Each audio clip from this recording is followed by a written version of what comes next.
Pessoal, bom dia. Vamos dar início aí ao nosso painel de satélites.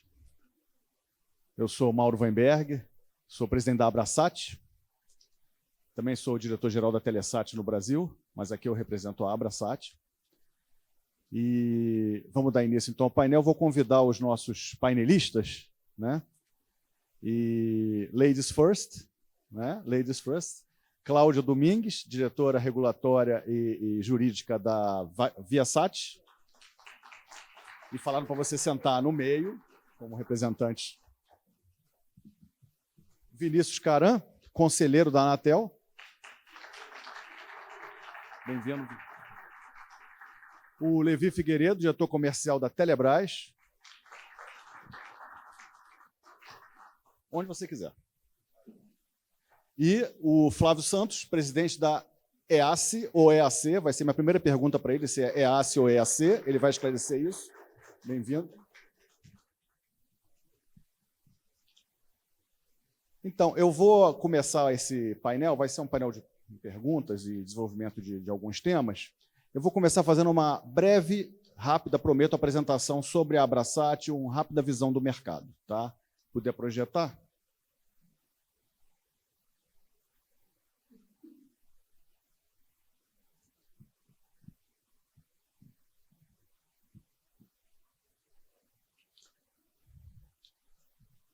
É você que passa para mim? Pode passar. Ah, está aqui, ó. Achei. Então, só para... Obrigado. Eu prefiro em pé. Não consigo ficar sentado falando. A Abrasat, a associação, congrega as empresas que trabalham em telecomunicações por satélite aqui no Brasil. Então, a gente congrega operadores, provedores de serviço, fabricantes de equipamentos, consultores, academia e por aí vai. A gente trabalha muito junto aí com o Sindisat, que é o sindicato patronal também dessa classe. Tá? O satélite, como os senhores sabem, está presente em praticamente todas as comunicações no Brasil. Às vezes a gente não vê o satélite, ele está por trás, né? Ele está no backbone, está no backhaul, mas ele está ali. As comunicações do Brasil só ocorrem por causa do satélite. Sem satélite, o Brasil teria um apagão de comunicação. Eu posso afirmar isso com segurança. Tá? Tivemos um apagão aqui de PowerPoint, mas vamos lá. Banda larga via satélite, fundamental para a plena inclusão digital no Brasil. Não há inclusão plena digital no Brasil sem o satélite. A gente vai explorar esse tema aqui no debate. O Brasil, desde que abriu o mercado, já em 1999, 2000, ele tem um mercado de céus abertos. A gente tem plena competição aqui. Todas as principais operadoras de satélite estão no Brasil. Isso reflete nos números que a gente tem, né? O excelente trabalho feito pela Anatel regulando esse setor nos últimos anos. E está aí o resultado, né? 30 operadoras ativas, 44 satélites geoestacionários, 11 constelações, 20 milhões de lares com TVRO, que é antigo, né? Porque é a banda C, mas aí na banda KU também, outro sucesso absoluto, já está aí, se eu não me engano, na faixa de 12 milhões, tá? Os receptores em banda KU, na migração oriunda aí do 5G. E por aí vai. Tá? E muito investimento agora em constelação, a gente também vai falar um pouquinho sobre isso. A gente tem a última palavra tecnológica, né?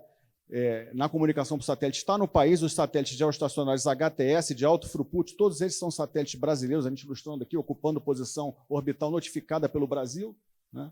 Várias operadoras, né? Não vou nominar cada uma. Isso já foi uma redução, um aumento de oferta, uma redução de preço que a gente, como os operadores ofertaram ao mercado brasileiro, e agora as constelações já estão aqui, várias delas já estão até licenciadas aqui no Brasil, algumas já operando, né? A gente também vai explorar um pouquinho sobre isso. Agora, a nova, né, a novidade aí que está sendo discutida agora, o Direct to Device, constelações que falam diretamente com o smartphone, até o próprio smartphone que vocês usam hoje para falar com a rede terrestre, vai poder falar com o satélite, quer dizer, você tem várias operadoras aí já anunciando projetos nesse mercado, começando a lançar satélites, né? Uma coisa que está acontecendo agora, e a Anatel está muito antenada com isso, o Caran vai falar um pouquinho.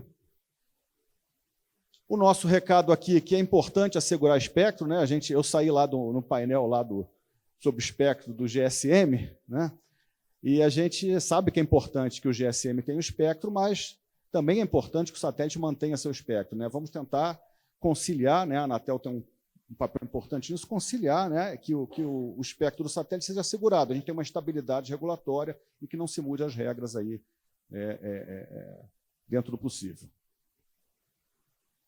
Então, concluindo aqui, a Abrasat entende que os vetores para desenvolvimento do setor e atração de investimentos são políticas públicas, estabelecimento de políticas públicas que privilegiem projetos de inclusão digital no país, garantia livre e isonômica competição no mercado, tirando amplo proveito da oferta de todos esses satélites aí que eu mencionei, isso é importante.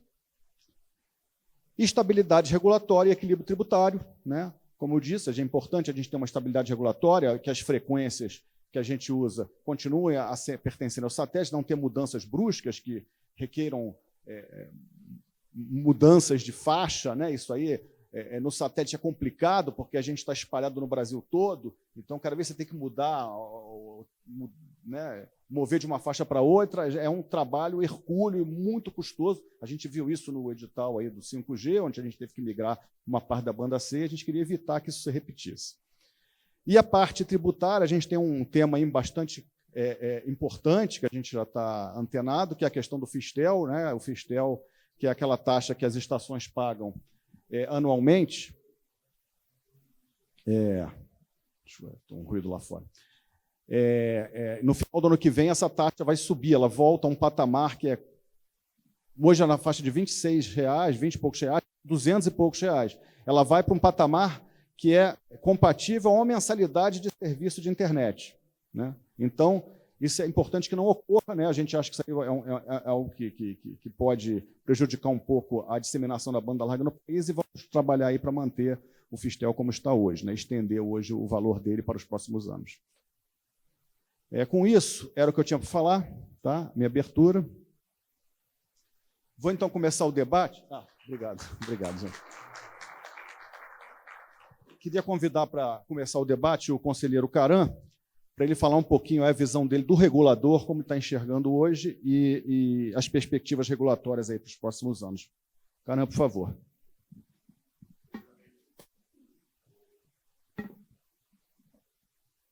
Alô. Primeiramente, Mauro, agradecer aí o convite para participar desse seleto painel aqui, com esses amigos do setor satelital, e poder falar um pouco da nossa visão, da agência, aqui dos colegas aqui presentes e do setor, como enxergamos esses avanços. É a primeira vez que sou chamado como conselheiro, eu já fiquei até nervoso aqui, Mauro. Se for... Tem esse desafio aí, pelo menos de até 6 meses, honrar aí o nome da área técnica, junto com e compor o conselho, e espero contribuir com a experiência que tenho e somar e aprender lá com todos, né? Bom, quando a gente fala aí da expansão do setor satelital, e tive a oportunidade de acompanhar como tem sido essa demanda que o país precisa da evolução satelital. Em especial, a minha primeira conexão satelital em si foi para ativar uma estação SMP com 1 megabit. A gente pagava mais de R$10 mil para ter 1 megabit por segundo, para ativar alguns canais na época do TDMA.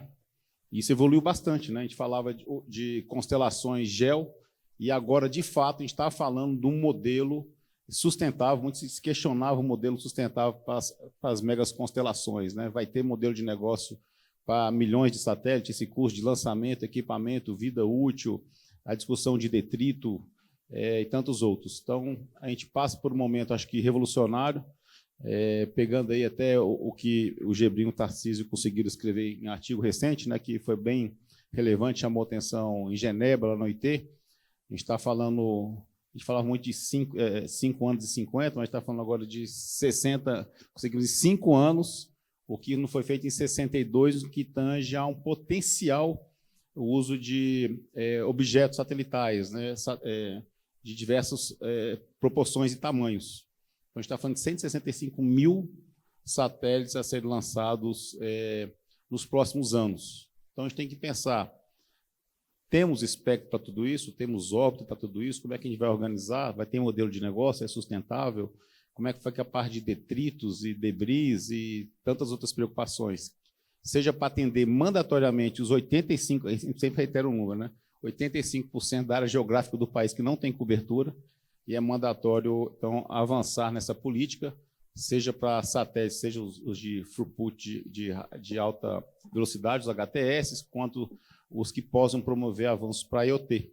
Aqui trouxe de forma sucinta que o time aí preparou. Com esses dados, a gente tem hoje disponíveis todas as informações nossas estão em dashboards, né? Então é muito simples hoje acessar os dados da Anatel e coletar informações do mercado satelital. Então nós temos hoje aí 495 mil já acessos banda larga via satélite. Então muito se questiona banda larga e também acesso de IoT, dispositivos de conexão de baixa conectividade, mas são 495 hoje usuários de banda larga via satélite. A gente teve um crescimento exponencial nos últimos 2 anos, ou seja, a gente precisa de banda larga onde não se chega o SMP ou a banda larga fixa, então é mandatório ter essa conexão via satelital, e as megaconstelações é que dão esse throughput para se ter velocidades superiores aí a 20 megabits por segundo, até conseguindo taxas de 300 megabits ou mais para o consumidor e até mesmo os comerciais superiores, né? Já se fala em gigabit por segundo em alguns modelos, e quem sabe terabits sejam possíveis. E 4 milhões de acessos de TV por assinatura via satélite, e aqui já foi comentado pelo Mauro esses 12 milhões em TVRO, que é um sucesso não só da política pública, tá? O pessoal aqui da EAD, da EAF, já instalou-se mais de 4,2 milhões de kits em banda KU, 80 canais gratuitos para a população brasileira. É um sucesso quando você vai lá instalar, né, que nessa nova política não é só distribuir o kit, né? Você instala, você agenda, instala o kit e põe para ativar na TV da população, o pessoal do CAD único. Então, a pessoa, de fato, fica surpresa, né, de ter esse conteúdo gratuito, aberto e diverso, né, da radiodifusão, via sistema satelital, que cobre todo 100% do território brasileiro. Aí o pessoal muito nos pergunta quantas constelações de baixa órbita, de não geoestacionário, tem no país. Muitos atribuem, só tem 1, 2, não, nós já temos 14 sistemas autorizados, né? Então, a gente reitera, não, tem 14. Aí, qual modelo de negócio que eu posso usar para ter um throughput XYZ? Aí vocês têm que procurar a empresa e verificar a demanda, né? Modelo de negócio. Você pode precisar de kilobits por segundo para fazer um IoT de agro, você pode precisar de megabits por segundo para determinadas aplicações de telemetria, ou megabits por segundo ou gigabits por segundo, dependendo aí da demanda. Então, a gente aposta que essas 14 constelações aprovadas em diversas faixas de frequências, estão citadas aí as principais, Starlink, OneWeb, Kuiper, Amazon, da Telesat, da Lightspeed, Orbicon, Globestar, Iridium, Kepler, SOAR, MecoStar, HomeSpace, Space e CNES. Então, temos aí uma gama, não todos ofertam banda larga, mas todos ofertam soluções de conectividade, isso que é importante. Assim como a gente tem modelos diversos de conectividade terrestre, de Wi-Fi, SMP, de 4G, de 5G, 5.5G e outras, Sigfox, LoRa, LoRaWAN, a gente tem uma mega possibilidade de modelos de negócio com o setor satelital. Vai depender do modelo que você quer, qual o throughput, qual a demanda, quantos usuários conectados simultâneo por região do Brasil. Aí vocês fazem aí, os interessados, vai saber, 100% do território brasileiro é coberto, temos essas N opções de atendimento para o setor como um todo. E temos aí um sistema MEL, aprovado da O3B, temos os 17 sistemas satélites científicos, não GEO, e os conhecidos 48 satélites autorizados GEO. 27 operadores satélites, todos atendendo os players, 14 são players globais. Então, a gente não precisa aqui falar muito, né? Reiterar, aqui já falei na fala inicial, as vantagens e oportunidades que o setor satelital oferece para o Brasil como um todo, né? 100% do território brasileiro, onde você permite aí avanços, aqui comentei ontem, no que tange a expansão econômica do país. A gente precisa de conectividade, sensoriamento e controle remoto, logística e rastreamento, fazer backhaul de outros sistemas terrestres. Temos aí as VSATs, temos um sistema de radiodifusão. Nos foi questionado durante o problema de seca e de queimadas no país, como que o setor satelital poderia ajudar. E aí, perguntando para o time, né, está aqui a Luciana, está a Iroá, o pessoal falou, não, o setor satelital já fornece imagens aí como o INPE, outros, Viasat, outros, o Mauro também, o time todo prontamente respondeu para a gente fornecer ao ministro e ao presidente Baigorre. Não, tem várias empresas que têm aí um monitoramento de imagens que podem suportar um modelo preditivo, preventivo para queimadas, incêndios e desastres, né? Então, pegar as informações e usar um Big Data, até um IA, para essas soluções diversas. Então, aqui, quando a gente fala de inovações em setor satelital, para mim, eu acho que o tema mais quente, de fato, é o Direct Device. Eu tive a oportunidade de ir com a Luísa e com a Kim lá em Washington, 2 anos atrás, e a gente falou, cara, esse modelo vai pegar. Vamos apostar, trazer isso para casa, vamos internalizar. De que quando a gente fala, pensando no problema doméstico, que 85% da área geográfica do país não tem cobertura, e a gente tem a cobertura satelital em 100%, por que não voltar ao modelo de usar o seu smartphone comercial, tradicional, sem ser aqueles desenvolvidos para conexão satelital, que tem que ter antena de maior ganho, usar o meu aparelho aqui comercial para se conectar via satélite. Imagina só, aí começou-se essa discussão ao longo do mundo, a gente internalizou na agência, fizemos aí o sandbox para permitir essa evolução. Por que o sandbox? Porque a gente tem aí, a princípio, o uso das faixas do SMP para conexão direta. Isso, então, teve um entrave regulatório e o sandbox para fazer essa prova de conceito e vemos os melhores modelos. E nessas discussões a gente viu que tem N possibilidades de modelos, né? Tem a possibilidade do setor satelital fazer conexão direta com satélite, sendo um novo explorador de comunicação, quase um concorrente com os operadores SMP locais. Isso é possível, a gente viu modelos assim. Chegamos a fazer um pequeno teste no Brasil. Com isso, a pessoa conseguiu, com o smartphone OnePlus, se conectar em 7 minutos aí na cidade que fizemos. Conseguimos mandar o WhatsApp e fazer conexão de voz, então é possível. Só tem 2 satélites, mas é um modelo piloto que mostra que é possível, né? A solução técnica é factível. Outro modelo de negócio é fazer um acordo com as operadoras já existentes, porque quando a gente fala de conexão móvel, tem que ter o SIM card, tem que fazer o AAA, tem que fazer a autenticação, tem que ter core, tem que ter conexão. Então, é toda uma cadeia de ecossistema para fazer uma conexão de chamada de voz ou de dados. Então, ou se faria direto com a empresa de fora ou com parceiros locais, que a gente incentiva essa parceria. Para nossa surpresa, no encontro de Barcelona, o GSMA e GESO assinaram um acordo, possível acordo, mesmo de entendimentos, para ver como é que vai ser esse futuro, para que todos possam ganhar. Todos possam ganhar, a gente ter o Direct Device como factível e todos ganham, né? Em conectividade, segurança e não permitir que ninguém fique isolado. Quando a gente fala de conectividade, a gente fala de crescimento, a gente fala de educação, a gente fala de segurança e tantas outras possibilidades. É importante comentar que, como resultado da WRC, o pessoal está falando de espectro aqui, a gente não quer nunca tomar espectro do setor satelital e jogar para as redes móveis sem que esteja uma ampla discussão e diálogo. Então, a gente faz tomada de subsídio, discute muito na OIT, nos grupos de trabalho, que até tem aqui a Luciana, presidente de um dos grupos, e outros colegas aqui, o Tarcísio, de outro grupo. Acho que o diálogo com os outros países, com os outros setores é mandatório.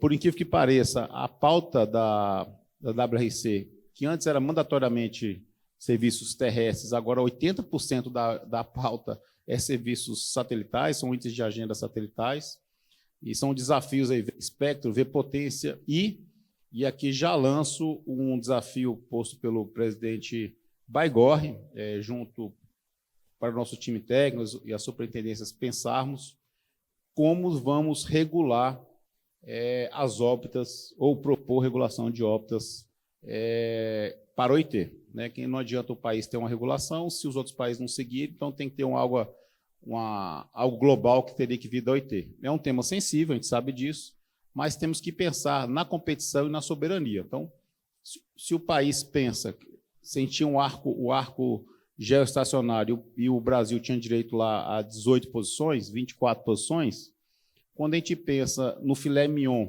do setor satelital, que são órbitas abaixo de 1.000 quilômetros, quanto que o Brasil, empresas brasileiras poderiam ter direito a usar? É uma resposta que eu não sei, talvez aqui os colegas vão poder falar, mas empresas brasileiras poderiam, de certa forma, ter aí 1.000 satélites nessa órbita até 1.000 quilômetros. É possível? 1 milhão? 10 milhões de satélites? Não sei. Mas os outros países, né, que também vão passar aqui na mesma posição orbital. É uma discussão interessante, desafiadora. Então, a gente deve colocar, eu não sei se para a WC, depois o pessoal vai me corrigir, para 27 ou depois, ou agora já contribuindo em documentos, para iniciarmos as discussões de como seria essa gestão da órbita de forma global. Né? A gente talvez liderar essa discussão com os outros países. A gente sabe que uma das políticas lança, não interferiu, pode deixar como está. Mas a gente pensa um pouco diferente, porque a gente pensa na competição e todo mundo teria direito a pegar as faixas de órbita principal, né? Em especial essa entre 500 quilômetros e 1.000, entre 1.000 e 2.000. Então, nós estamos aí, temos uma estrutura regulatória muito estável, clara, para promover a segurança regulatória do setor e o uso eficiente de espectro. A gente colocou aqui alguns itens que foi colocado pelo setor e defendemos na WRC, e temos que acomodar aí as futuras necessidades. Então, a administração brasileira está sempre acompanhando as discussões internacionais e realizando estudos tecnológicos. E quando a gente fala aqui está o Flávio, né, amigo e presidente da EACE, não tem como a gente não comentar, a gente está vendo aí políticas de conectividade para as escolas, e como já aqui citado, tem milhares de escolas que necessitam de conectividade, muitas delas serão por meio satelital. Se vai ser um link de 20 megabits por segundo, de 30, de 50, de 100, essa pergunta já me foi feita algumas vezes. Acho que depende do modelo da escola, se é uma escola rural, se tem laboratório, se não tem laboratório, são quantos mil alunos, quantas salas, qual é o nível de ensino daquela escola. Acho que você consegue modular, né, a conectividade da escola dependendo da demanda, né, de quantidade de alunos. Às vezes é necessário até atender um pouco além da escola, qual que é o servidor que atende aquela escola, qual conteúdo tem ali dentro, para a gente saber o que precisa ser trafegado. Então, acho que eu acredito em modelo dinâmico, né, a depender da demanda, e não um throughput fixado. E a gente tem aí, pelo menos, mais de 20.000 escolas aí no projeto que a Anatel participa. A gente sabe que tem muito mais que o governo federal pretende, e o setor satelital acho que vai ser fundamental para estabelecer essa ponte de conectividade. E você educar uma pessoa, né, quando você consegue levar a conectividade e capacitar e educar uma criança, eu acho que isso traz desenvolvimento para toda a família, né? A gente sabe que o interior do país é muito pobre, e você dá essa conectividade, conteúdo, acesso, essa criança vai desenvolver, vai capacitar, vai arrumar um emprego, cria desenvolvimento para a família, para a região, e o país cresce como um todo, né? Sem educação, a gente não vai a lugar nenhum. Então, em relação ao desenvolvimento e investimento, então, o mercado global de satélite tem apresentado um crescimento significativo nos últimos anos, aqui comentei essa expansão, não só para a banda larga, mas sistemas de navegação e sensoriamento IoT. A gente teve oportunidades recentes de não só da banda larga nos domicílios, né, com modelos simplificados, quase que um plug and play, mas sistemas de navegação e sensoriamento. A gente está vendo muito sistemas sendo embarcados em ônibus, aviões, aeronave, caminhões, facilitando a conectividade e logística do país. Em 2014, 2023, foram investidos 298 bilhões em empresas espaciais, abrangendo aí quase 2.000 empresas. Então, acho que essas eram palavras iniciais que o Mauro falou um pouco mais, mostrar a relevância, né, do setor e falar que a Anatel é amiga e parceira aí sempre de vocês E a gente escuta muito de vocês para a gente fazer regulamentos sempre assertivos, né? Obrigado aí. Obrigado, Caram. Um excelente panorama. Eu vou pegar o gancho já de um slide seu para começar aqui o debate, perguntando aqui, vou deixar para os 3 painelistas, o Levi, a Cláudia e o Flávio, o papel que eles enxergam no satélite para projetos de políticas públicas. Era um slide que o Caram colocou, eu acho que é bastante pertinente, e a visão de vocês vai ser uma visão bastante interessante aqui para o público, né? O papel do satélite nos projetos de políticas públicas. Quem quiser começar? Ladies first.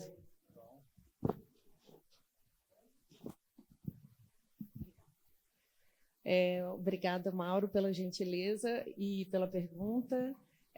Um bom dia a todos. Saúdo aqui o Levi, o Mauro, o Flávio e o conselheiro Caram, da segunda vez, né? Então, para vocês se acostumando. Bom, falar sobre a importância do satélite em conectividade no Brasil é quase, enfim, é uma coisa quase óbvia, né? A essencialidade de um satélite num país com as dimensões que tem o Brasil, continentais, onde não temos infraestrutura que chegue nos rincões, nos lugares mais distantes do país. Então, assim, satélite é essencial, é uma conectividade que é necessária para se alcançar aí esses locais mais distantes. A Viasat já está há 6 anos numa parceria exitosa com a Telebrás, onde já conectamos aí praticamente entre conexões e desconexões quase 30 mil pontos no país, através de um dos maiores programas do mundo de conectividade, que é o GESAC, e conhecemos bem como é essa dinâmica, né, de você chegar nos lugares mais distantes, de você ter que realmente oferecer conectividade nos lugares mais remotos. Então, acredito que no papel das políticas públicas tem que ter um tratamento especial, né? Tem que ter um tratamento orientado à conectividade via satélite, sem esquecer que satélite, tanto o satélite quanto o recurso público, são recursos limitados. Então, eles devem ser analisados, as suas dimensões, as velocidades, para cada caso. Eu acho que assim, é um grande desafio na política pública você dimensionar, não que a gente entenda que o aluno não merece 1 mega, né? 1 mega por aluno, ou cada escola mereça 100 megas por escola, ou 200. A gente até entende que deve ser muito mais do que isso. Mas a gente deve considerar que satélite é tanto o dinheiro para se pagar por essa conectividade, quanto a infraestrutura satelital são limitadas e a gente tem que usar isso de forma racional. Então, ir primeiro, talvez, para a questão do conteúdo pedagógico dessas escolas, o que elas precisam, quais são as demandas específicas, para, então, se propor qual é a dimensão da oferta do atendimento dessa conectividade.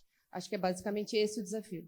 Obrigado, Cláudia. Eu vou pedir, então, para o Levi passar a visão dele, Telebrás já como operador do GESAC, do Wi-Fi Brasil, e depois o Flávio como o novo entrante aí nesse Usuário. Por favor. Bom dia a todos. Obrigado, Mauro, pelo convite. Uma honra estar na presença aqui dos meus companheiros aqui de palco. Falar de política pública através da Telebrás acaba sendo muito fácil, porque a Telebrás é executora de política pública, né? Então, o desafio, muito bem falado pela Cláudia aqui, entre conexões e desconexões, de mais de 30 mil escolas que a gente já vem fazendo ao longo de 6 anos, entrando aí no 7º ano, demonstrou um background muito grande, criou-se um background muito grande na Telebrás de realmente chegar e entender como poder fazer a melhor entrega.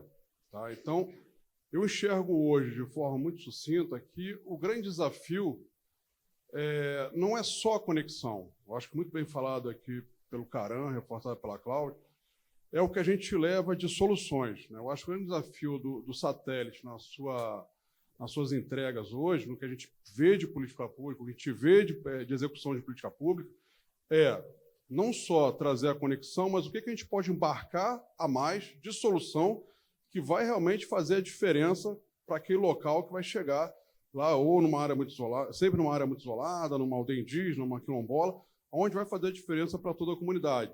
Eu acho que um exemplo muito prático que a gente pode estar citando aqui, que vai até além dessa conversa que a gente está tendo, é o exemplo que a gente passou esse ano com a catástrofe do Rio Grande do Sul. A catástrofe mostrou para a gente o seguinte: quem tem um ponto de conexão de fibra não tem nada. Porque qualquer coisa, qualquer catástrofe que chega, ele fica desconectado.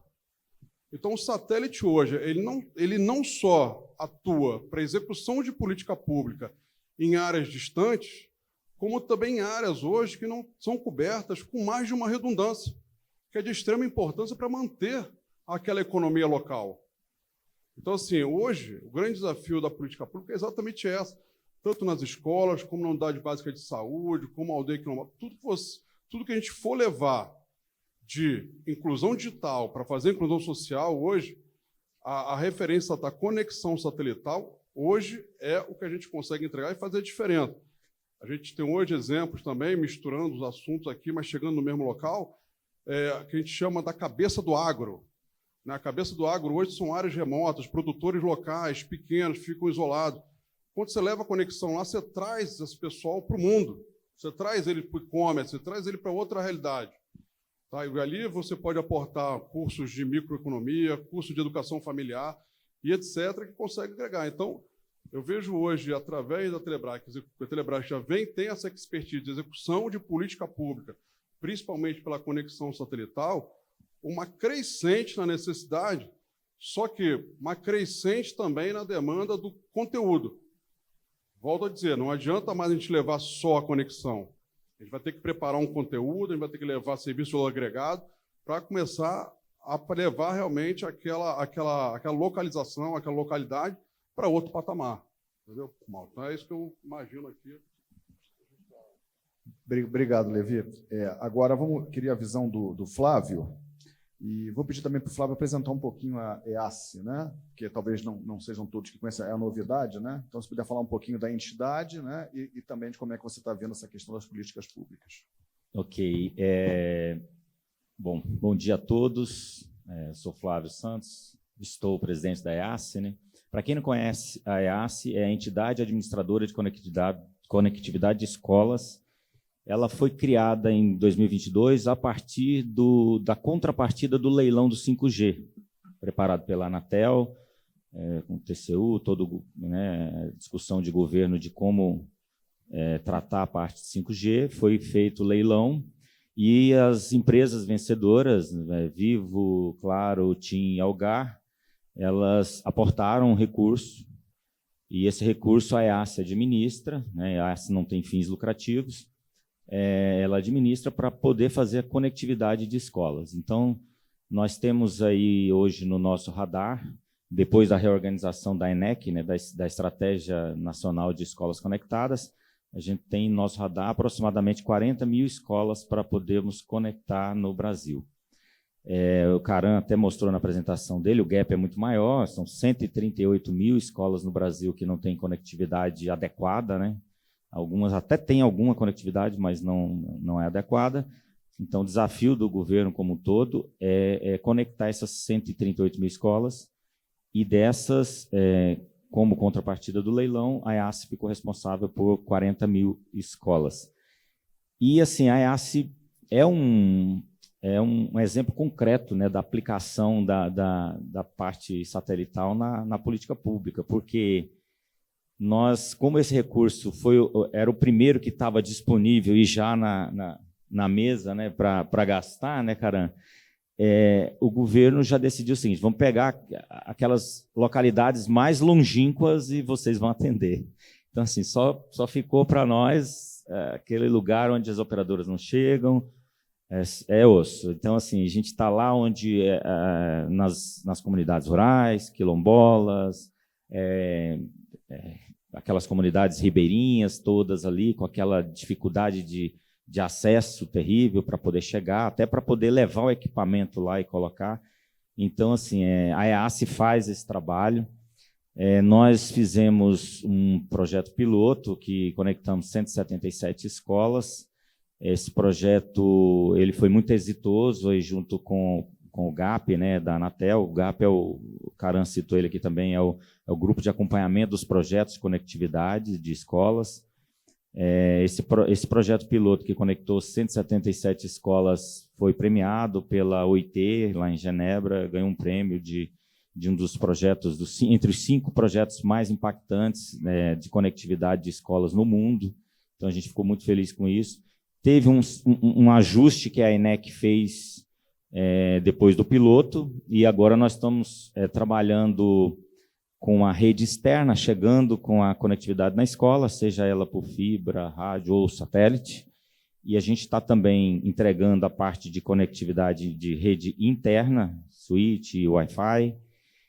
E a escola que não tem energia fotovoltaica, a gente também instala o sistema de energia fotovoltaica. Nós estamos agora executando as fases 2 e 3, foram cerca de 5.100 escolas que a gente soltou aí as RFPs. Nós conseguimos provedores locais interessados em puxar a fibra ou fazer fibra e rádio em muitas escolas dessas, mais de 1.800, quase 2.000 escolas. Mas dessa fase 2 e 3, por exemplo, mais da metade é satelital, não tem jeito. Foram 3.200 escolas que foram identificadas como solução satelital, a princípio, podendo chegar às 20.000, até que o Caran chegou aqui, citou aqui. Então, nessas primeiras 3.200, teve uma decisão lá no final de setembro do Conselho Diretor da Anatel de contratação cautelar do programa do GESAC para poder implementar. Isso ainda está em vias ainda de ocorrer, que está tendo toda a parte de compliance legal lá da empresa e autorização do nosso conselho, né, da empresa, para assinar esse termo, mas ainda não saiu. E na própria decisão do conselho diretor, esse processo vai ser avaliado a partir de salvo engano, 4 meses, e a partir daí vai ver se esse modelo está adequado, não está, se refaz, e a gente já deve soltar para a próxima fase, a fase 4. No mínimo, vão ter aí mais umas 10 a 15 mil conexões satelitais. Então, é muita coisa. E, assim, a política pública, a importância, quem vai lá e vê é impactante. Tem uma cidade, por exemplo, que a gente colocou no piloto, chama Gaúcha do Norte, no Mato Grosso. É um município praticamente indígena. Lá são, salvo engano, 7 escolas. Tem uma população toda indígena e rural que frequenta a escola, e eles não tinham, era 0 conexão. Então, quando chegou lá, né, a conectividade, e no caso do projeto piloto, a gente ainda levou os computadores para os alunos e tal, a gente podia fazer essa parte também. Então, fez uma diferença na vida dessas comunidades que vocês não imaginam. Então, a comunidade começou, a gente soube até de casos de uma comunidade que começou a mostrar os seus artesanatos, suas coisas, em conjunto com a escola ali, né, pegando a carona na conectividade, e conseguiram gerar uma nova economia ali da região. Então, assim, é muito impactante. Tem um outro município lá da Paraíba também, que são, salvo engano, 17 escolas, e o território do município, 95% é terra indígena. Então, assim, a transformação na vida daquelas crianças ali é muito grande. E, resumindo, assim, o projeto nosso ele visa impactar aí cerca de 4 milhões de alunos no final, e 4 milhões de crianças hoje que não têm conectividade nenhuma. Então, você imaginar, 4 milhões é a população de muitos países. Então, a gente não pode aceitar isso, né, como cidadão, e estamos muito empenhados em mudar essa realidade. Segunda-feira, agora dessa semana, nós lançamos um novo site nosso, né, o aprenderconectado.org.br. Quando você entra aí, aprenderconectado.org.br, você já vai ver um mapa já de todas, um dashboard de quantas escolas já estão conectadas, quantas já estão com a rede externa plugada, a parte interna, a energia fotovoltaica, está tudo lá bem transparente.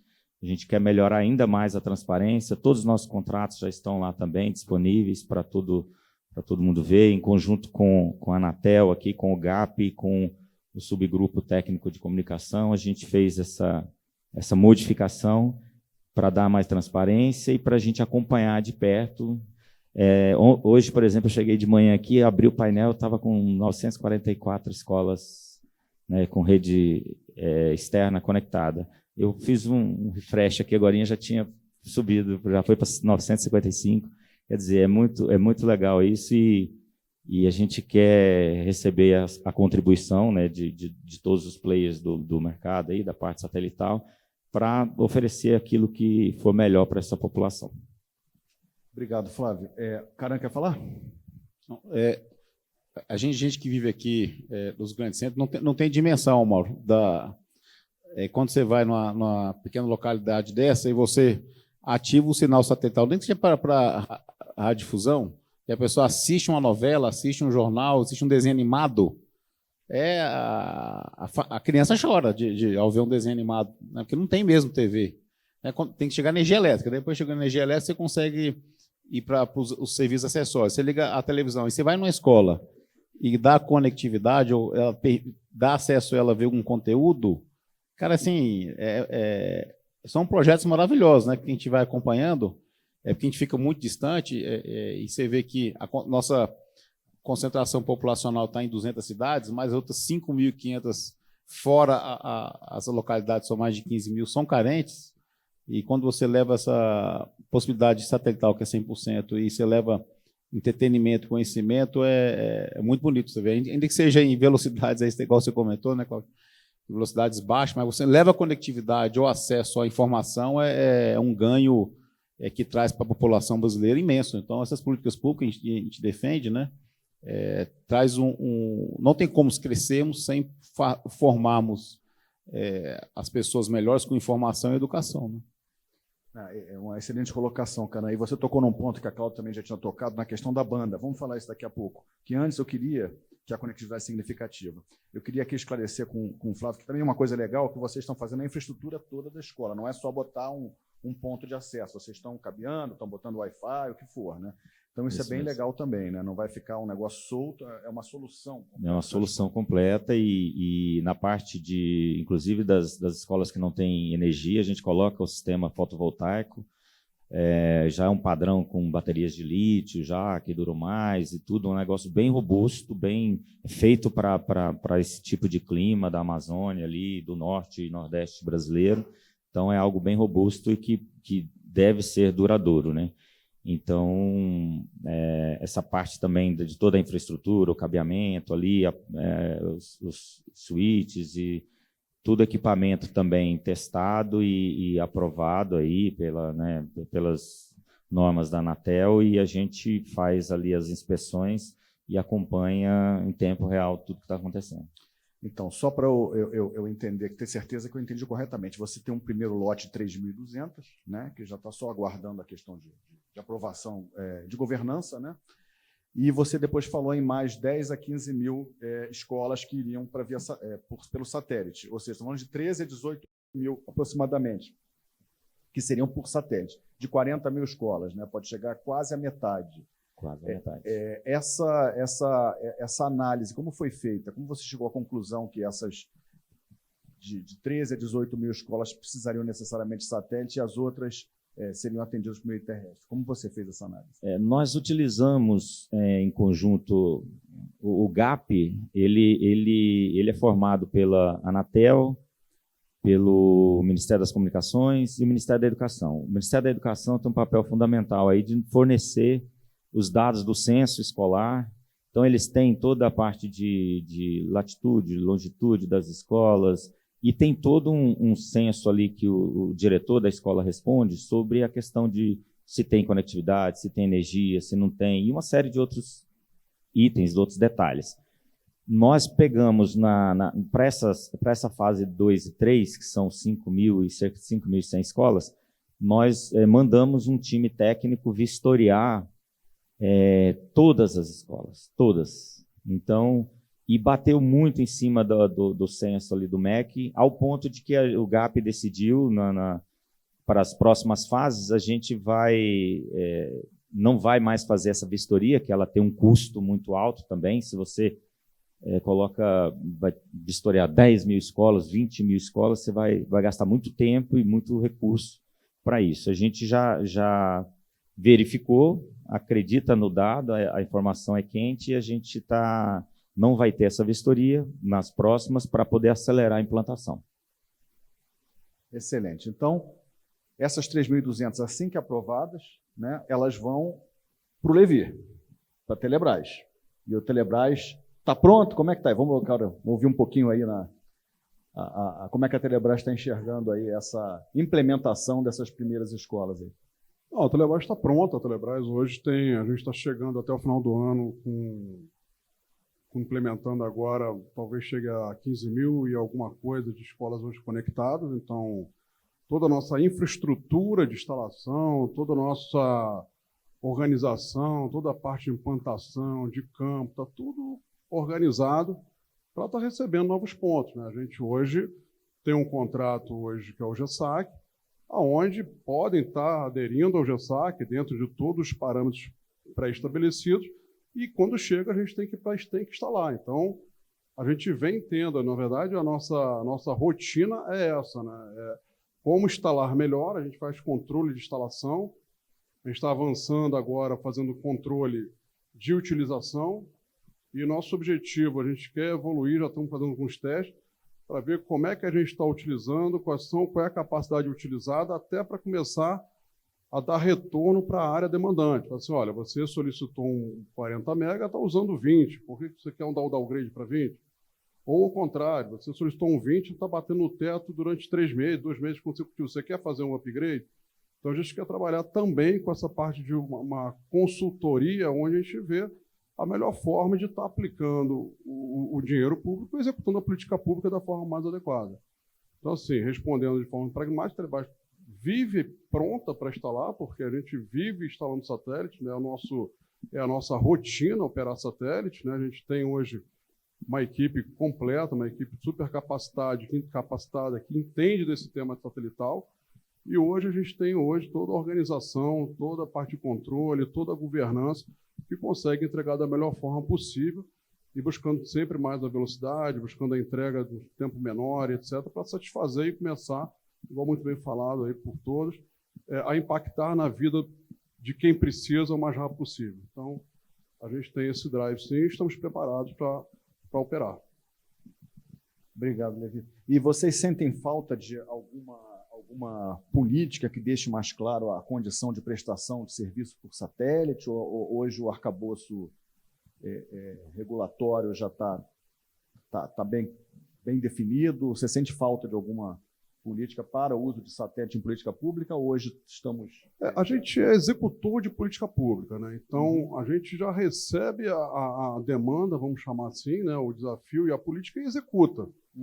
Então, assim, a gente trabalha com parceiros.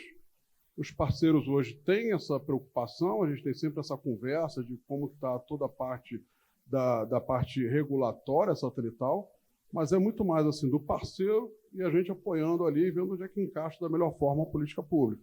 Então, nossa parte ali no dia a dia, quando vem questões regulatórias, a gente tem que estar conversando com todos os parceiros que trabalham com a gente nessas entregas para poder ver a melhor forma de estar sanando ou levando isso a outra esfera. Mas de bate-pronto, assim, a gente não tem nenhuma dificuldade até o momento que tem impactado em alguma das entregas. Excelente. Falando um pouquinho de conectividade significativa, né? Foi um assunto que foi tocado aqui pela Cláudia. O Caran também falou um negócio muito interessante, né? Que você chega numa escola que não tinha nada e, de repente, já oferece um acesso, né? E já é uma transformação. Então, eu queria escutar de vocês até que ponto, né, a gente precisa, na conexão por satélite, chegar naquele valor de 1 mega por aluno, do maior turno, ou se as velocidades hoje, até que o Levi comentou, basicamente as do GESAC, né, de 20, 40, 60, já seriam mais adequadas no sentido de permitir uma maior universalização, né, uma maior quantidade de ofertas, né, de soluções para poder fazer essa conectividade, né? Ou seja, no sentido de que menos é mais, talvez, né? Então, eu queria escutar aí dos painelistas as opiniões aí. Quem quer começar? Caran, quer começar? Tá bom, então, vamos lá. Acho que eu já falei um pouquinho sobre, né, o que eu penso sobre o assunto, mas só voltando um pouquinho até no que você estava comentando antes, o que está faltando na política pública, eu posso voltar um pouquinho nesse tema? Eu acho que talvez a gente precise pensar, eu acho que a ENEC veio para isso, pensar nessas políticas públicas de forma mais integrada e coordenada, sabe?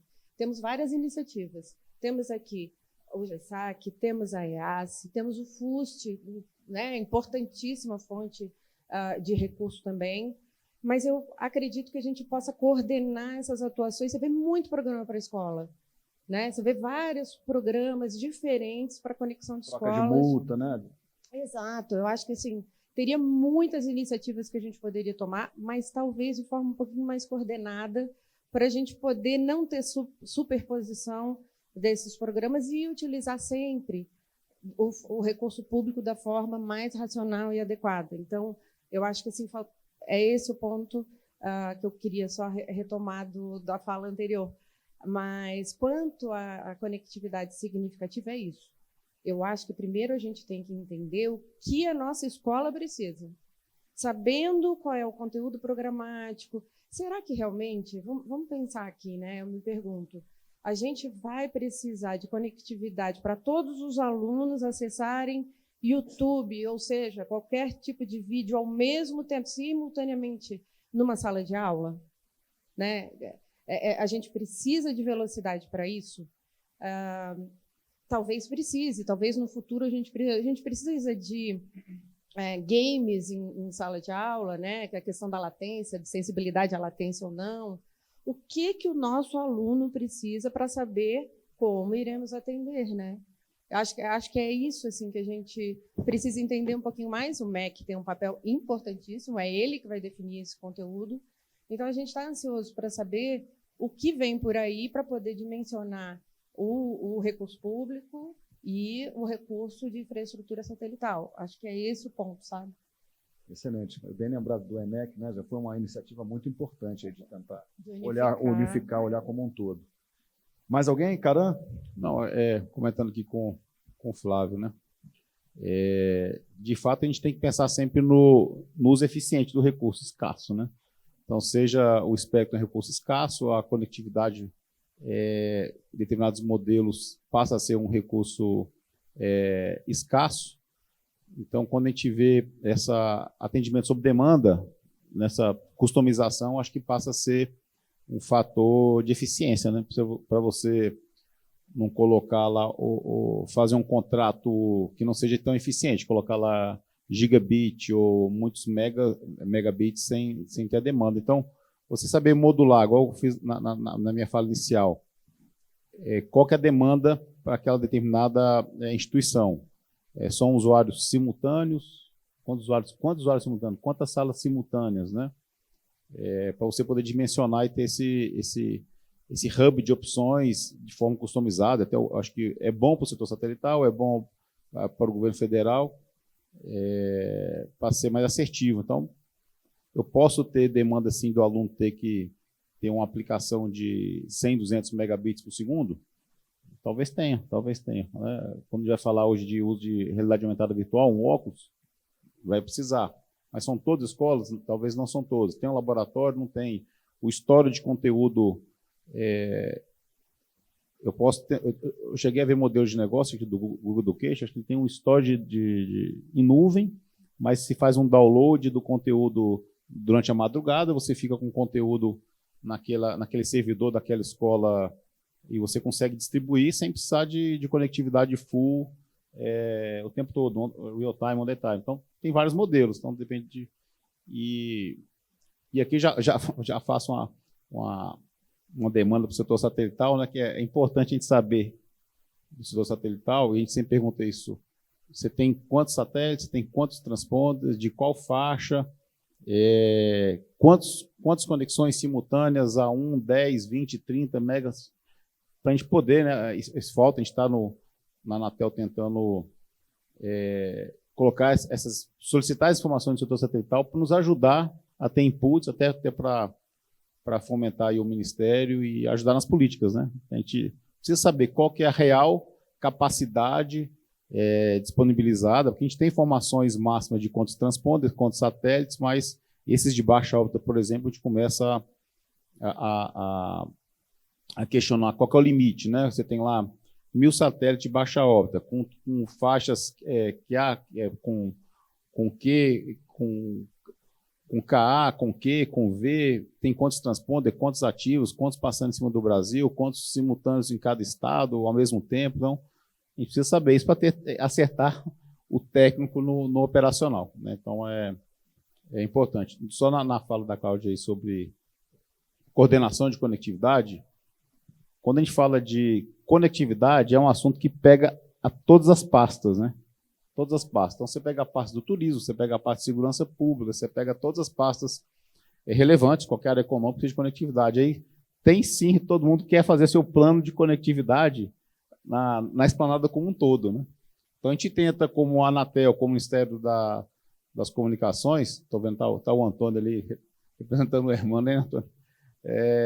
Traçar essa política na esplanada, como tem essa ansiedade, eu quero fazer meu plano de conectividade, mas aí a gente tenta interagir na Anatel, o Ministério, para tentar coordenar isso melhor. Excelente. Levi ou Flávio, tem algum comentário em conectividade? Senão eu troco de assunto. Podemos trocar, então, de assunto. Tá bom. Então, vamos mudar aqui. Vamos falar um pouquinho de Direct to Device? A gente tocou aqui, tanto eu quanto o Caram, falamos um pouquinho aí do futuro, aí, né, o satélite, as constelações, falando diretamente com os smartphones. Então, vou pedir primeiro para a Cláudia, que eu tenho a impressão que a Viasat tem algum plano aí nesse sentido. Depois eu vi se o Levi, se a Telebrás também está pensando já nisso. E a visão aí do Caram também, se o Flávio quiser também já colocar um smartphone nas escolas, quem sabe. Vamos lá então, Cláudia, por favor. Nós entendemos, a Viasat entende que Direct to Device é a inovação, né? É o futuro. Quer dizer, me parece que isso tem realmente aí terá o grande poder de mudar o mundo como ele é hoje em termos de conectividade, né? Você imaginar que você não vai mais precisar de outros equipamentos, senão o seu próprio device, né, para se conectar e estar conectado full time, né? Não vai mais ter área de sombra, não vai mais ter... Enfim, você poder ter a segurança da conectividade durante todo o tempo. Isso realmente tem... eu acredito que vai ser a nova era, assim, a nova grande mudança que veremos nos próximos tempos. Temos, sim, a Viasat, ela entende e lidera uma associação que foi criada, que chama MSSA, que é uma associação existente entre players do mercado e fornecedores de equipamentos, construtores, fabricantes, que é para desenvolver uma tecnologia livre, uma tecnologia aberta, porque nós já temos, né, o D2D já existe hoje, ele já existe. Mas a gente precisa dessa alteração no equipamento. A gente precisa que o equipamento viabilize essa conexão direta. Temos hoje algumas aplicações, são aplicações que funcionam especificamente para uma ou outra tecnologia, mas o que a gente quer é dar um passo à frente. Eu acho que é uma democratização, digamos assim, do D2D, né? É você poder ter um equipamento que funcione com qualquer satélite. Então, assim, o objetivo não é tentar criar uma tecnologia ou desenvolver uma tecnologia que funcione com os satélites da Viasat. Muito distante disso. É a tecnologia aberta, onde qualquer sistema satelital possa ter, né, a comunicação com o device pessoal. Então, é uma iniciativa, eu acredito que isso é o futuro, vai ser disruptivo mais uma vez e vai democratizar ainda mais o acesso e a conectividade. Legal. Levi, a Telebrás tem algum plano aí para fazer esse tipo de serviço? Conforme a própria Cláudia falou, é inevitável que a gente não esteja olhando para o futuro, né? A gente conversa, a nossa própria área de marketing, novos produtos, a gente sempre está pensando Até porque, quando você pega hoje, né, a forma que você utiliza a conexão satelital, cada vez mais indo para as soluções, é inevitável que esse tema não apareça. Então, assim, é um caminho, na minha visão, um caminho natural. Eu acho que o grande desafio é exatamente o que o Cláudio falou, das tecnologias, modelo de negócio, etc., parceria com as operadoras, enfim. Essa modelagem que vai ter que ser feita aí para ver como é que isso vai estar impactando e sendo aplicado aí como, enfim, para todos os usuários, né? Mas sim, a gente está pensando, a gente está estudando o tema, a gente tem aí todo um estudo voltado para soluções via satelitais, que abrangem diversas outras soluções, e, obviamente, o Direct Device está junto lá para a gente também poder estar atuando e vendo como é que, acompanhando o mercado, para ver como é que a gente encaixa ele da melhor forma e no momento certo, né, no momento que estiver tudo regulado, no momento que estiver tudo exaustivamente explorado, para impactar positivamente na política pública. Então, isso está sendo visto.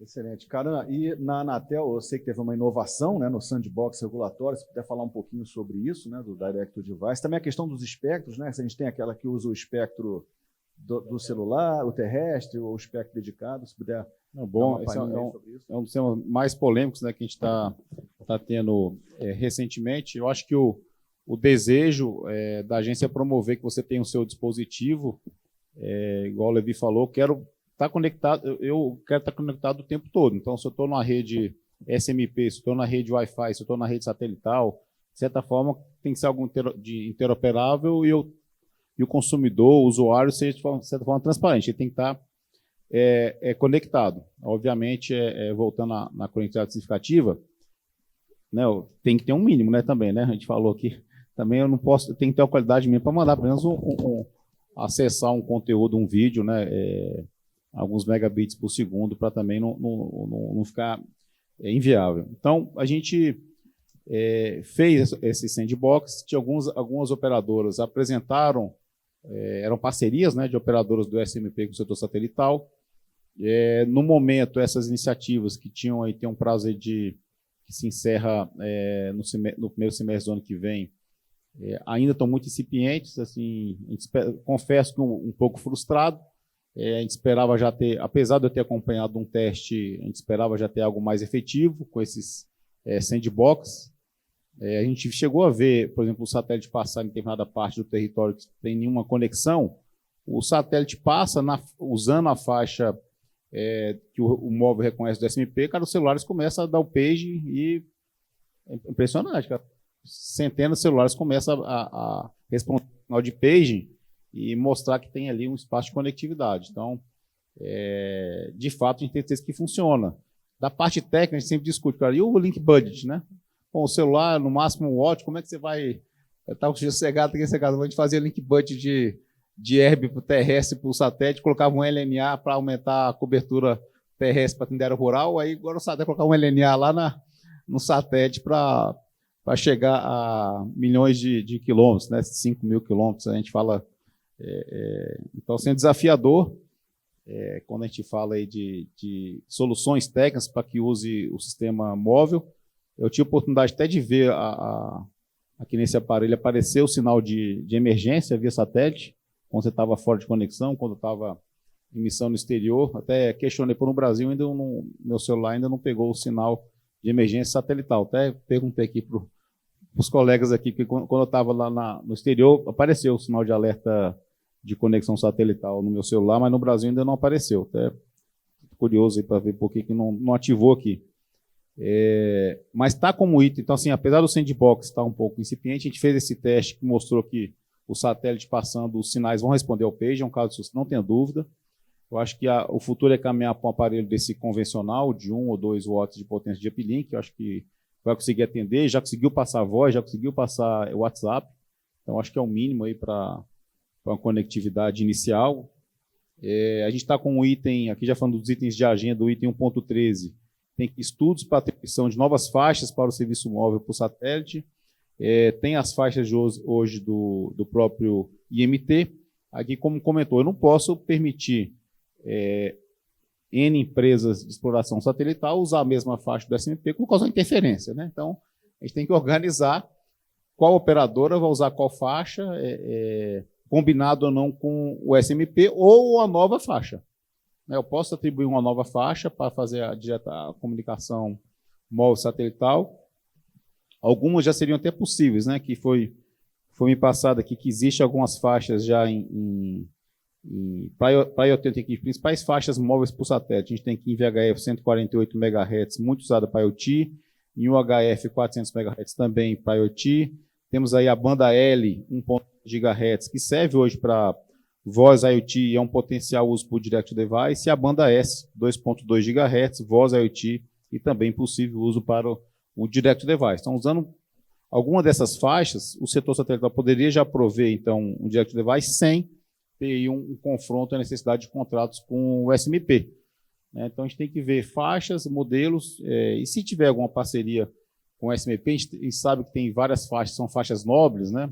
A gente tem até mesmo 400 MHz, né, que foi identificado como 3GPP, 700, que poderia, em certa parte, território do Brasil não estar em uso, ou combinado ou coordenado com a operadora, ser atendido via satélite direto no padrão 3GPP.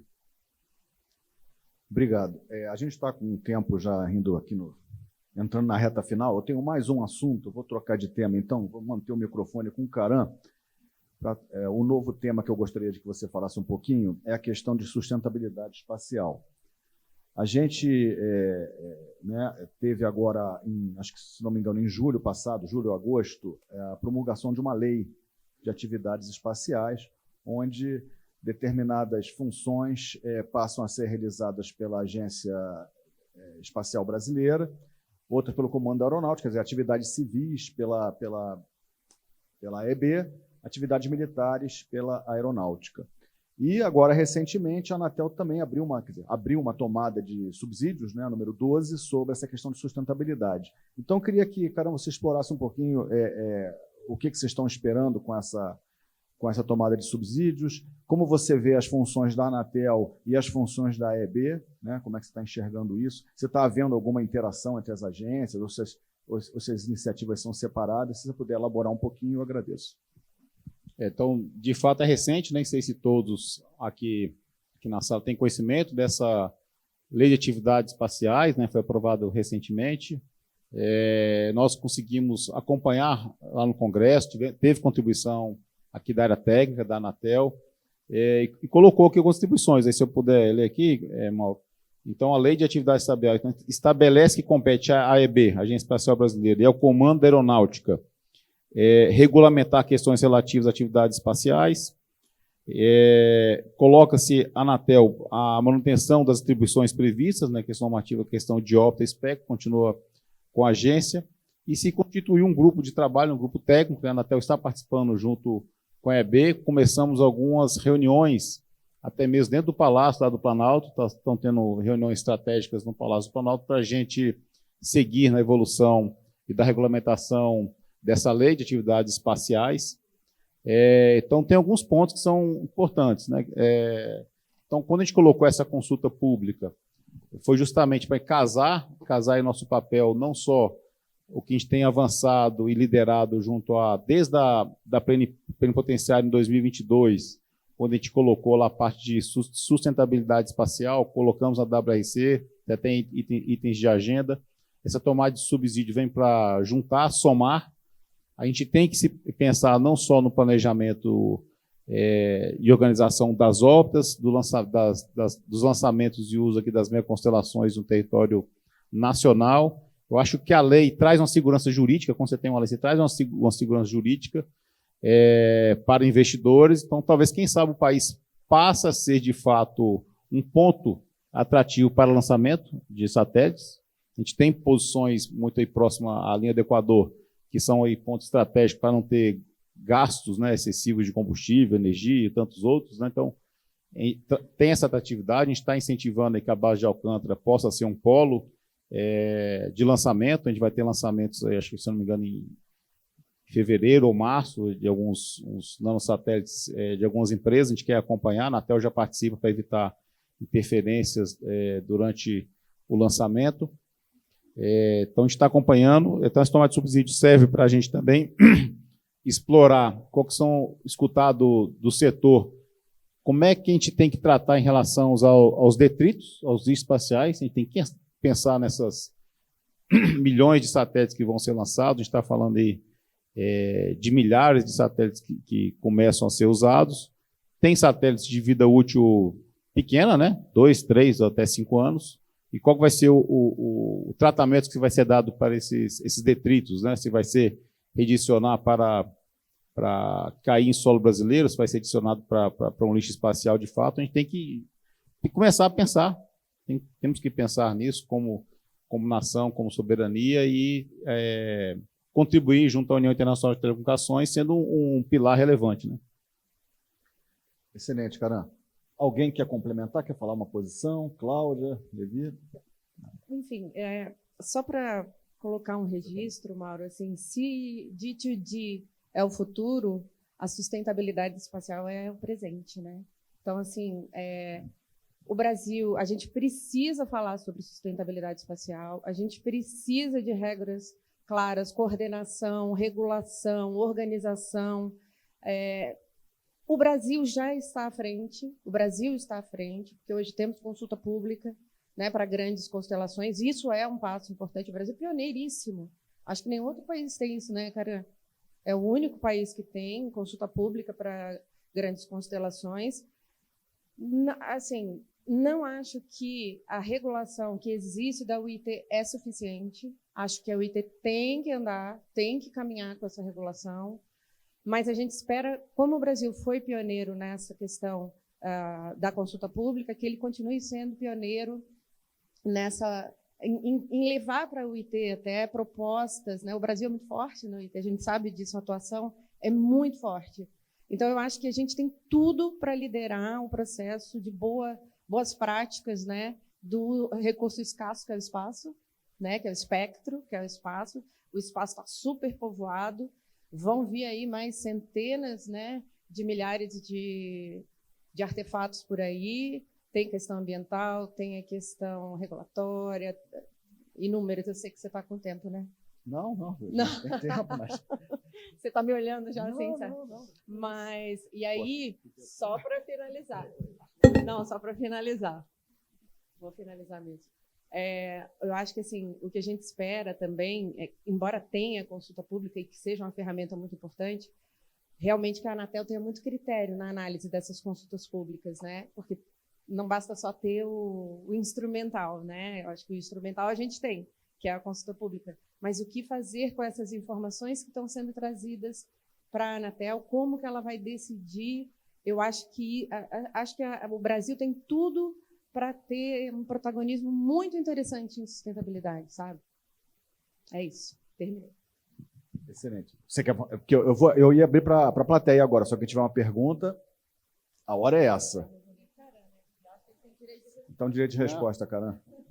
Não, a gente vai com certeza pegar o que for trazido aí na tomada de subsídios e provocar a técnica, né, para levar ao Conselho alguma proposta de um ato, um normativo, né, para que a gente aí mantenha essa liderança, regulamentar e autorizar aí a capacidade satelital. E a gente tem que ver o que a gente faz, não só com essa parte de detritos e lixo espacial, mas também algo que é novo no setor, é saber, quando a gente fala de PFD, que é a potência composta, né, gerada por um transponde, por vários satélites, se interfere, se não interfere, quando tiver todos lançados ou não, a gente tem que acompanhar para evitar que o serviço interfira no outro. Eu só esqueci de falar na fala aqui do Flávio da conectividade, e ontem, conversando com o Guerra da F, ele comentando agora, voltando à conectividade, ela está na primeira parte do painel. Ele falou que 2 quilos de castanha do Pará, lá no Ribeirinho, eu não acreditei, cara. Vou para lá comprar. 2 quilos por R$2. 2 quilos de castanha por R$2. Aqui 1 quilo é R$70. Então, 2 quilos seria R$140. O menino lá vende por R$2. O catador lá no... Cara, isso é um absurdo, né? É porque não tem informação, não tem capacitação, não tem conectividade, não se informa. Então, acaba sendo uma exploração. Eu não vou chamar uma exploração das pessoas que não têm informação. Eu fiquei chocado com essa informação. Falei assim, o Guerra, no painel que eu tiver lá amanhã, eu vou falar isso, porque o que a falta de conectividade traz? É quase uma escravidão velada, né? Pô, a pessoa é explorada ali e não tem como fazer. Se você não me vender por R$2, você não vai vender. Não, eu dou conectividade, ele coloca lá num site, lá vai vender por R$100. Exatamente. Marketplace, né? Mas de forma regular. Legal. Só para fechar a tomada de subsídio, são 60 dias, né, cara? Então temos até meados de dezembro. Aí. Acho que foi um prazo longo, dá para todo mundo pensar com calma, as empresas, o público em geral, né, a população, quem quiser contribuir, né? Seria muito interessante aí a Anatel poder escutar os anseios. Plateia, alguma pergunta? Não foi? Você levantou a mão. Então, se fosse leilão, tinha que comprar. Hein? Não tendo pergunta, eu vou pedir para cada painelista dar um fechamento, começando pelo Levi. Mauro, muito obrigado aí pelo convite. Como eu falei no início, para mim é um prazer falar da Telebrás e da execução da política pública, que é o nosso propósito. Tá? Então, a Telebrás está empenhada aí para cada vez mais entregar com qualidade a política pública que esse país merece. Obrigado pelo convite. Obrigado pela participação. Cláudia? Também agradeço muito. Momento extremamente importante para a gente colocar, né, e debater, que é o mais importante, o debate. Acho que vem muita novidade por aí, viu, Mauro? Estou esperando bons tempos aí para o mercado satelital. Nunca teve tão interessante, né, trabalhar com satélite. É o que eu falo, o satélite saiu do nicho, passou para o mainstream, e cada vez mais. Flávio? Bom, em primeiro lugar, agradecer aí o Mauro e a organização do evento muito importante, bacana aí para todo o setor, né? E vir aqui falar um pouco sobre o trabalho da EASSE é muito bom. Eu peço a todos que acompanhem aí no nosso site, aprenderconectado.org.br, a evolução do projeto, que é muito importante. Acho que para toda a população brasileira saber que tem mais brasileirinhos aí sendo incluídos aí na conectividade. E também nós estamos nos outros canais, no Instagram, lá vocês podem acompanhar, mandar perguntas, sugestões, e estou à disposição. Obrigado, Flávio. Caram? Não, Mauro, só agradecer mais uma vez o convite, parabenizar aí a mediação, parabenizar o trabalho da EASSE, né, do Flávio, da Cláudia, Viasat, do Levi, Telebrás, tem um desafio grande ele. E contem com a Anatel, com o corpo técnico da Anatel. Acho que a gente está sempre acompanhando, acho que a gente está na vanguarda da regulação do setor satelital, e a gente precisa ter esses debates para termos as informações, né? A gente precisa ser munido de informações e participações, não só aqui na casa, mas na CPCs, para a gente continuar essa liderança, modelar corretamente o setor, não fazer aquela regulação que não seja onerosa, seja mais positiva possível, e trazendo a conectividade plena para a população brasileira e incentivando os outros países, né? Que a gente acaba sendo fonte aí de busca e de questionamentos e parcerias com outros países, né? Recentemente, agora com a Arábia Saudita, estão questionando sobre essas constelações de baixa órbita, potenciais interferências, potenciais usos, a diferenciação de satélite de baixa órbita para não só banda larga, mas para IoT, para outras soluções de conectividade diversa, né? E para radiodifusão também. Então, a Anatel está de portas abertas a escutar, incentivamos a todos a participar dessa tomada de subsídio e consulta pública para a gente fazer regulamento sempre que agreguem ao país. Obrigado, Caram. Agradeço, então, a todos os painelistas. Parabenizo a Telebrasil pelos 50 anos. É uma honra poder fazer esse painel nesse ano tão importante do evento. Então, obrigado a todos aí pela participação.